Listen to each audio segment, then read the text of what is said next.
Salam alaikum. Halo, pria Kristen yang tampan. Saya punya pertanyaan. Mengapa kamu selalu mengatakan Yesus datang untuk menyebarkan kedamaian dan kasih? Jika kamu membaca Matius 10 ayat 34, Yesus berkata bahwa aku datang ke dunia bukan untuk membawa kedamaian, tetapi pedang. Sementara itu orang Kristen mengatakan bahwa Islam disebarkan dengan pedang. Tetapi jika kamu membaca Alkitab, kata pedang disebutkan lebih dari 400 kali, tetapi tidak sekalipun dalam Al-Quran. Waalaikumsalam cantik.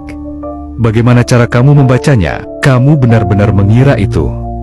Kamu melakukan sesuatu di sana ya? Membaca dari internet dan datang dengan Matius 10 ayat 34. Saya paham. Yang kamu maksud orang Kristen. Begini wahai wanita cantik. Aku jelaskan serius ya. Yesus berkata bahwa dia datang untuk membawa pedang bukan perdamaian. Kamu baru saja menunjukkan bahwa kamu hanya membaca satu ayat dan tidak ada yang lain yang kamu tunjukkan.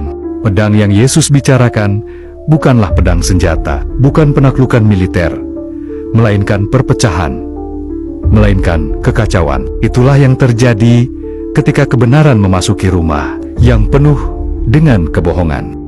Pedang itu benar-benar muncul ketika kamu memutuskan untuk hidup bagi Tuhan di dunia yang membencinya. Dan lihatlah, Ibrani 4 ayat 12 mengatakan ini. Firman Tuhan lebih tajam dari pedang bermata dua manapun. Firman itulah yang memotong dalam-dalam, bukan pedang untuk memotong orang atau memotong tenggorokan, bukan juga untuk memotong leher. Dan kamu mencoba yang terbaik untuk membandingkan kekristenan dengan sesuatu yang lain. Dan kamu bilang, ini disebarkan dengan pedang. Tapi kamu bahkan tidak bisa menjelaskan.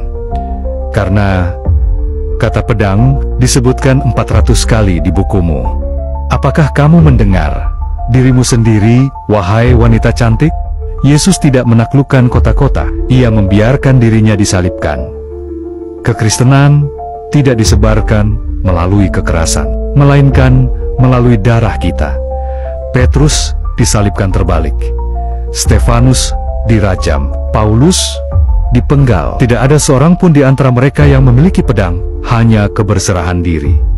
Sementara itu, Yesus berkata kepada Petrus, "Singkirkan pedangmu." Itulah perbedaannya. Kita bersedia menjadi martir demi Injil. Bukan hanya mereka yang menjadi martir demi Injil, dan hanya karena Injil.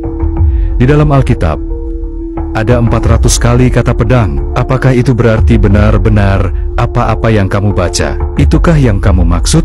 Oke, dan ada kata roti juga di sana. Apa maksudmu membaca dengan konteks? Dan lain kali, kamu datang untuk iman kami. Datanglah dengan benar. Aku tidak keberatan kamu berbicara tentang iman kamu sendiri. Tetapi ketika kamu berbicara tentang iman kami, datanglah dengan benar. Wassalam, wahai wanita cantik nan jelita.